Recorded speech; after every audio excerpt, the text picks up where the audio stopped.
The Magic Treehouse, Midnight on the Moon, by Mary Pope Osborne. Chapter 10, Earth Life.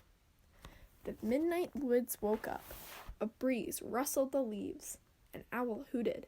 The sounds were soft, but very alive. Jack opened his eyes. He pushed his glasses into place. He smiled. Morgan was still with them. He could see her in the moonlight. Her long white hair was shining. "Morgan, can you and the treehouse stay here?" said Annie, "in Frog Creek?" "No, I must leave again, I'm afraid," said Morgan. "I've been gone from Camelot for a long time." She handed Jack his pack. She brushed his cheek. Her hand felt soft and cool. "A bit of moon dust still on you," she said.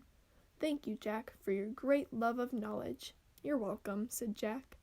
Morgan tugged on one of Annie's braids. "And thank you, Annie, for your belief in the impossible." "You're welcome," said Annie. "Go home now," said Morgan. Jack smiled. Home was Earth, the bright, colorful world where everything was alive and always changing.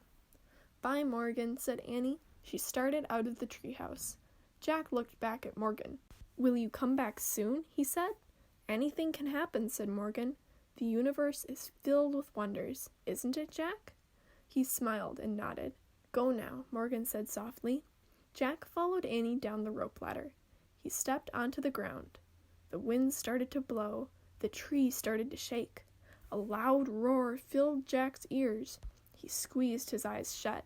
He covered his ears. Then everything was silent and still. Jack opened his eyes. The ladder was gone. He looked through the leaves and branches of the giant oak tree. Where the treehouse had been was only moonlight now. "Bye, Morgan," he whispered sadly. "Bye, Peanut," said Annie. Jack and Annie stared at the top of the tree for a long moment. "Ready?" said Annie. Jack nodded. They started for home. The midnight air felt cool and moist. It was filled with the soft sounds of earth life. Jack and Annie left the Frog Creek woods. They started down their street. Annie glanced up at the sky. "The moon looks really far away, doesn't it?" It did, thought Jack. It was. "I wonder how the moon man can be up there all alone," said Annie. "What do you mean?" said Jack. "I mean, who helps him put on his spacesuit?" said Annie. "Who helps him when he falls down?" "And who is he?" added Jack. "Who do you think he was?" said Annie. "He must be a scientist or an astronaut from Earth," said Jack. "No, I think he's an alien," said Annie. "From another galaxy." Jack scoffed. "What makes you say that?" "I just feel it," said Annie. "Wrong," said Jack. "There's no proof that aliens exist." "Maybe not now," said Annie. "But don't forget, we were in the future." "Oh, brother," said Jack.